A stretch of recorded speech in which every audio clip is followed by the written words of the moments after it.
नमस्कार, मैं डॉक्टर मंजू मेहरोत्रा। आपको मैं प्रोग्राम प्लानिंग के प्रिंसिपल का 7 पॉइंट पहले पार्ट में डिस्कस कर चुकी थी। अब आगे के पॉइंट्स को हम डिस्कस करेंगे। तो सरलता एवं पारदर्शिता का सिद्धांत, principle of simplicity and transparency.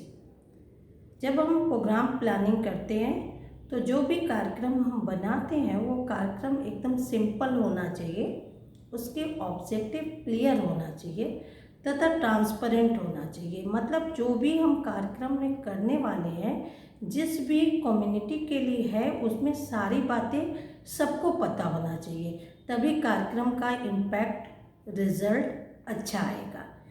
Next point पे हम आते हैं, तकनीकी जानकारी का सिद्धांत। तकनीकी जानकारी का सिद्धांत, जो हम प्रोग्राम बना रहे हैं उसमें जब हम प्लानिंग करते हैं तो जो न्यू टेक्नोलॉजी आ गई है उसके बारे में जब हम उनको बताते हैं तो सारी चीज़ों का क्या रिजल्ट आएगा ये भी। जैसे एक एग्जाम्पल के तौर पे, जैसे किसान पुरानी तकनीकी से खेती कर रहा है, उसे ट्रैक्टर से खेती करेगा तो उसका रिजल्ट क्या आएगा। गेहूँ को थ्रेशर का, गेहूँ के धान की और चावल के उसमें थ्रेशर का प्रयोग करेगा तो क्या इम्पैक्ट आएगा। इस तरह से घर में गैस चूल्हा या इंडक्शन, सारी चीज़ों का जो नई टेक्नोलॉजी आ गई है उसके बारे में हम अपने कार्यक्रम में बताएंगे और साथ साथ उसके परिणाम को भी बताएंगे, जिससे इस सिद्धांत को हम फॉलो करते हैं तो हमारा रिजल्ट कार्यक्रम नियोजन का अच्छा आता है। नेक्स्ट पॉइंट पे हम आते हैं। हमारा नेक्स्ट पॉइंट होगा स्थानीय बोली का सिद्धांत। जो भी हम जानते हैं कि जो भी रिसर्च हो रही है, अनुसंधान हो रहे हैं, जो वो अनुसंधान एक्सपर्ट के द्वारा, रिसर्चर के द्वारा, साइंटिस्ट के द्वारा की जाती है, वो इंग्लिश भाषा में या उनकी अपनी ओन लैंग्वेज में होती है। जब हम गांव में लेके वो चीज़ें लाते हैं तो यदि हम उस भाषा में बोलेंगे तो ग्रामीण व्यक्ति को समझ में नहीं आएगा, तो उनकी लोकल भाषा को एडॉप्ट करना होगा। हम उनको उनकी भाषा में समझाएंगे तो उनको वो चीज़ें, जो चीज़ें हम उनको बता रहे वो चीज़ें वो समझेंगे और वो चीज़ें भी वो दूसरे को भी आसानी से बता पाएंगे। तो स्थानीय भाषा का ही प्रयोग करना चाहिए कार्यक्रम के नियोजन में, इस सिद्धांत को फॉलो करना चाहिए। नेक्स्ट, संयुक्त भागीदारी का सिद्धांत। संयुक्त भागीदारी में कृषि वैज्ञानिक, टेक्निकल एक्सपर्ट, गांव का नेता, गांव के general public, researcher, extension worker, सभी को पार्टिसिपेट करना चाहिए और सबका अपना अपना रोल होना चाहिए कि हर व्यक्ति अपने क्या कार्य उसमें कर रहा है उसको भी पता हो और जनरल पब्लिक को भी पता हो, और जनरल पब्लिक को भी भागीदारी होनी चाहिए कि उनको फ्रीडम होनी चाहिए कि वो एक्सपर्ट के सामने क्वेश्चन कर पाएँ, अपनी जो उनकी समस्या है, प्रॉब्लम है, जो क्वेश्चन उनको डाउट है वो क्लियर कर पाए।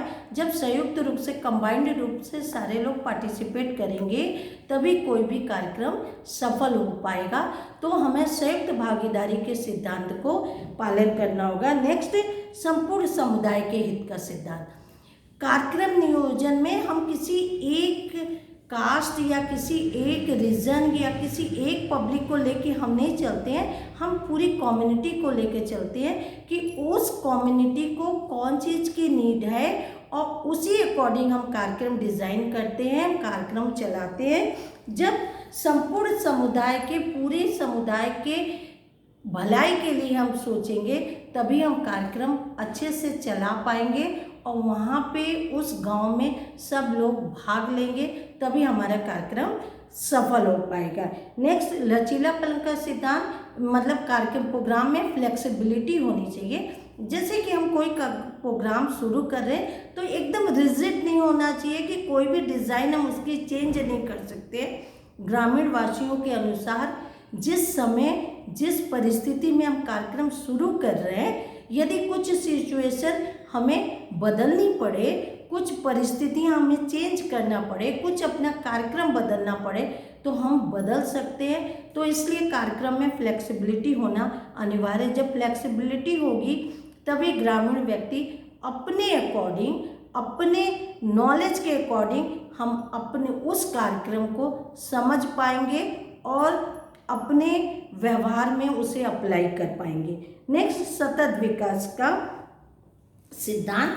सतत विकास के सिद्धांत में जो भी कार्यक्रम हम लेके चलते हैं, प्रसार कार्यकर्ता या एक्सपर्ट जो भी कार्यक्रम लेके आता है उसे कॉन्टिन्यूअस प्रोसेस में करना चाहिए। ऐसा नहीं कि कार्यक्रम 2 दिन 4 दिन चलाया फिर रोक दिया, फिर चलाया फिर रोक दिया।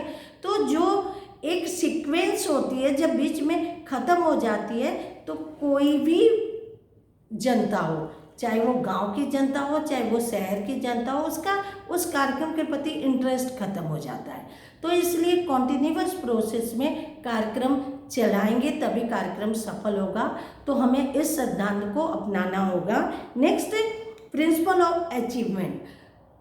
ये बहुत ही कार्यक्रम नियोजन का बहुत ही महत्वपूर्ण पॉइंट है, क्योंकि जो भी कार्यक्रम बनाने के लिए जो हम ऑब्जेक्टिव तैयार करते हैं तो हम उसमें ये भी पॉइंट्स रखते हैं कि उस कार्यक्रम के द्वारा हम क्या चीज़ अचीव करेंगे, क्या चीज़ हम सीखेंगे। मान लीजिए हमने खेती की न्यू टेक्निक के बारे में ग्रामीणों को बताया, या गैस चूल्हे के बारे में बताया, या इंडक्शन के बारे में बताया, तो उसका इम्पैक्ट क्या पड़ा है उसको जान के ग्रामीण व्यक्ति को फ़ायदा क्या होगा, वो क्या चीज़ सीखेंगे, क्या चीज़ अचीव करेंगे। और यदि वो उस कार्यक्रम को देख के समझ के वो उन चीज़ों को पालन करते हैं तो हमें उनको पुरस्कृत भी करना चाहिए।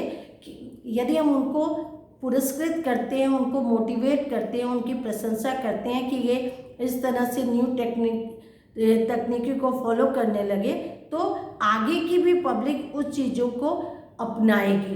तो इस तरह से हमें इस सिद्धांत को प्रोग्राम प्लानिंग में अपनाना मस्ट है। नेक्स्ट पॉइंट आता है क्रियात्मकता एवं व्यवहारिकता का सिद्धांत।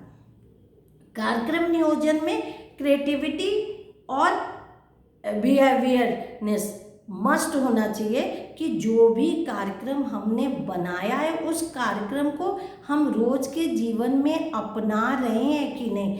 ये हम डे टू डे जब हम कार्यक्रम चलाते हैं तो जब ग्रामीण व्यक्ति उस कार्यक्रम में भाग लेता है और जब हमारा कार्यक्रम कंप्लीट हो जाता है तो ये भी चीज़ हम ध्यान देते हैं कि उस कार्यक्रम को चलाने के बाद वह ग्रामीण निवासी उन चीज़ों को अपने व्यवहार में प्रयोग में लाएंगे कि नहीं। यदि लाते हैं तो उसका क्या फ़ायदा होता है, और यदि उन चीज़ों को नहीं व्यवहार में ले पा रहे हैं तो कहीं ना कहीं हमारा प्रोग्राम सफल नहीं रहा। तो हमको व्यवहारिकता का भी ध्यान रखना है कि हमें इस तरह का उद्देश्य बनाना है कि जैसे कि हम ग्रामीण खेती बाड़ी के नए तरीके उनको समझाएं और वो उनके लिए इजी हो कि वो चीज़ें वो अप्लाई कर पाए। जैसे कि होम टेक्निक को, जैसे कैसे उनको फूड प्रिजर्वेशन के मेथड्स को अपनाना है, कैसे उनको अचार चटनी मुरब्बा बनाना है, ये सारी चीज़ों को हम यदि सिखाते हैं तो वो गांव में वो चीज़ें करके मार्केटिंग करके वो चीज़ें वो व्यवहार में ला सकते हैं, जिससे उनका स्टेटस भी मतलब इम्प्रूव होगा, उनकी इकोनॉमिक कंडीशन भी बेहतर होगी। इस प्रकार से हमने आपको इन सिद्धांतों के बारे में बताया। नेक्स्ट पार्ट में हम आगे के जो पॉइंट्स बच गए हैं वो बताएंगे। Thank you.